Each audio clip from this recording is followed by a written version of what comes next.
Seorang sahabat Nabi bernama Amr bin As radhiyallahu anhu. Tahu ya? Orang ini dulu musuh Islam.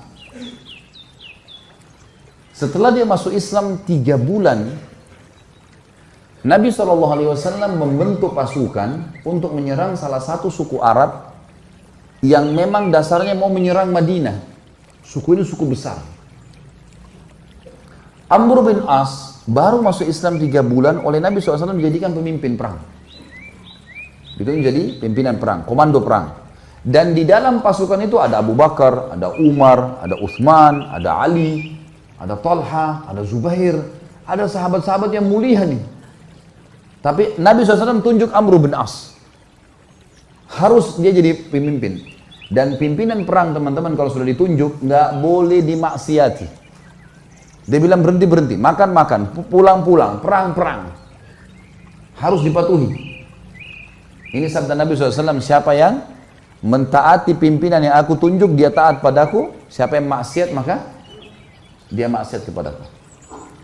Teman-teman sekarang waktu itu pasukan dikirim, tempatnya jauh, musim dingin. Zaman dulu orang kalau musim dingin hangatin diri. Dan teman-teman kalau tahu, saya subhanallah waktu hadapin musim dingin di Madinah karena 7 tahun di sana. Kalau musim dingin dan kita pergi ke daerah padang pasir, teman-teman, luar biasa, menusuk ke tulang. Dingin sekali. Sampai di kampus saja, di kampus sudah masuk kota Madinah, banyak bangunan ya. Itu kalau kami mau tidur, biasanya saya dulu pengalaman gitu sama teman-teman, selimutnya didudukin dulu. Hangatin dulu. Kalau enggak kayak ditusuk-tusuk sama pisau. Panas. Apa dingin sekali. Apalagi padang pasir nih, luar biasa. Waktu itu dingin sekali. Apa instruksinya Amr bin As? Jangan ada yang nyalakan api. Nggak boleh ada yang nyalakan api. Umar bin Khattab tahu, ini Amr bin As ini. Kalau bahasa kita anak kerucu nih. Baru masuk Islam 3 bulan mau ngatur-ngatur gimana nih? Dan dulu musuh Islam ini. Amr bin As ini perlu antum tahu ya radhiyallahu anhu. Beliau yang diutus oleh Quraisy ke negeri Habasyah untuk menjemput Ja'far bin Abi Thalib dengan teman-temannya. Kembali ke Mekah baru untuk disiksa. Tapi dia masuk Islam di tangannya Najasyi. Kaget dia, kok Najasyi raja itu bisa masuk Islam? Akhirnya dia belajar, dia masuk Islam gara-gara itu. Kata Umar, hai Amr, dingin. Kau larang bakar api, gimana ceritanya nih? Kata dia, instruksi kok nggak boleh bakar api. Coba bayangin, Umar bin Khattab ini 1 kali di box Amr ini bisa mati. Orangnya tinggi besar. Emosi Umar, tapi ditinggal.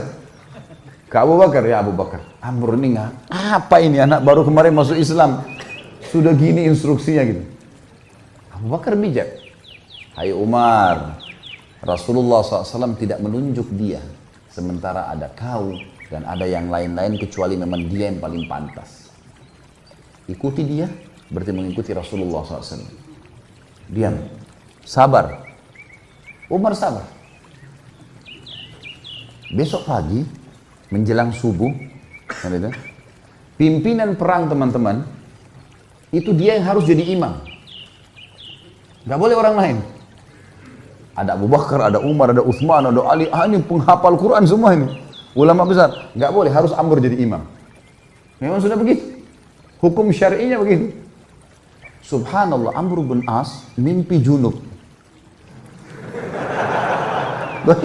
Ini kisahnya begitu.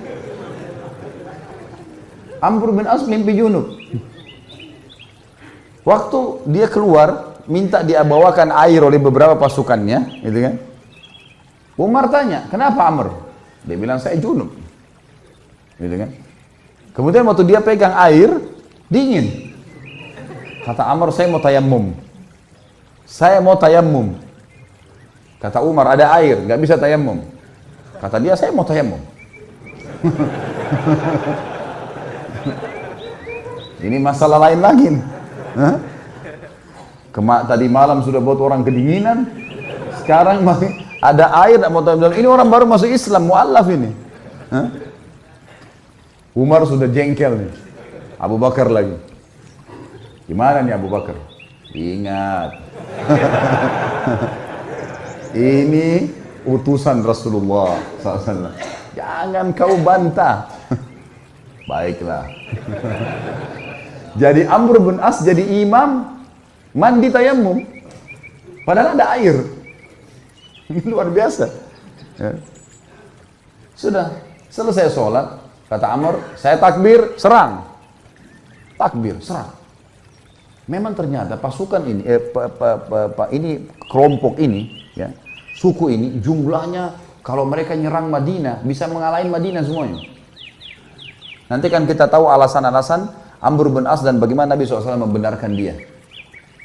Diseranglah, ternyata hanya dengan kalau tidak salah 300 orang pasukan berhasil mengalahkan suku itu. Dan Amr bin As mengatakan, ingat, setiap orang kalian harus berjalan sama temannya. Nggak boleh pisah. Bersebelahan terus, dia harus dampingi. Sekarang pilih teman masing-masing.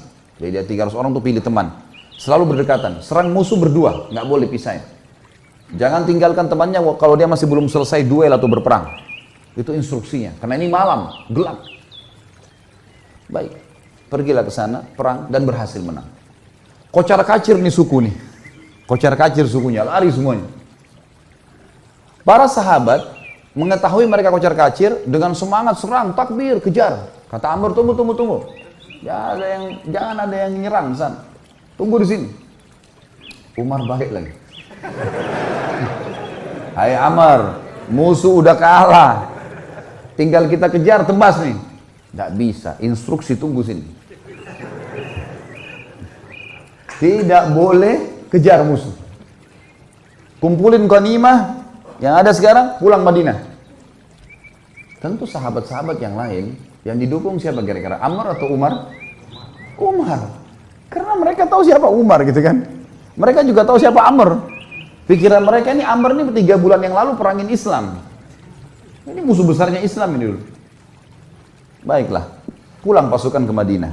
Baru turun dari kuda, Umar langsung, ya Rasulullah, ini Amr buat begini. Tidak boleh nyalain api, kita lagi kedinginan. Malam-malam dia mandi junub, tidak pakai air, tayammum. Kemudian musuh kalah, kita dilarang pergi tangkap musuh. Padahal itu kan ghanimah. Musuh yang lari itu kalau ditangkap kan jadi hamba sahaya. Bisa diperjualbelikan. Lalu Nabi SAW tanya di depan mereka semua, hai Amr, keluhan sudah sampai kepadaku. Apa jawabanmu? Ya Rasulullah, pasukan suku yang kita serang ini adalah suku yang jumlahnya kalau semua berhasil menyerang Madinah keesokan harinya habis kita nih. Pasukan perang jumlahnya banyak. Kalau kita nyalain api, mereka tahu kita ada habis 300 orang lawan sekian ribu, gimana caranya? Kata Nabi SAW, benar. Lihat Nabi SAW tidak salah memilih pemimpin. Nabi bukan orang bodoh. Wahyu dari langit nih. Yang kedua, kenapa kau mandi junub dengan tayammum? Ya Rasulullah, airnya seperti es. Kalau saya mandi saya bisa sakit, mati. Saya pemimpin. Kalau saya sakit, siapa yang pimpin perang? Instruksi Anda saya pemimpin. Nggak bisa, udara dingin di padang pasir. Maka saya tayammum. Kata Nabi SAW, kau benar. Umar yang tadinya marah, redam. Yang ketiga, kenapa kau biarin orang pergi, nggak ditangkapin? Ya Rasulullah, 300 orang. Lawan sekian ribu orang pasukan ini. Kalau kocar kacir pasukan saya, nyerang sana sini nangkap, kita akan dikalahkan pasti. Mereka bisa tahu jumlah kita, tapi kalau kita ngumpul, kelihatannya banyak. Dan target kan ngalahin mereka. Mereka sekarang sudah takut dan mereka gelap tidak tahu jumlah pasukan kita. Ngapain kita nyerang-nyerang sana? Toh ganimanya sudah ada. Target sudah tercapai. Mereka kalah, nggak usah buru-buru itu. Kata Nabi SAW, kau benar. Abu Bakar balik ke Umar. Nah, sudah tahu?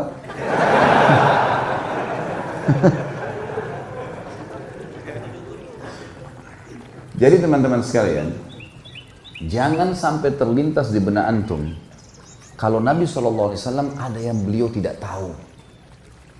Ini Nabi SAW ini yang kita tidak tahu beliau sudah tahu.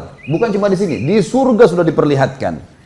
Bodohnya sebagian orang nganggap baginda Nabi SAW masih ada yang belum ditahu. Makanya mereka buat-buat ibadah yang tidak diperintahin.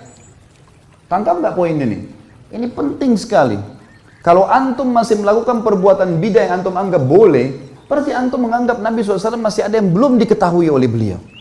Padahal tuntunannya sudah jelas.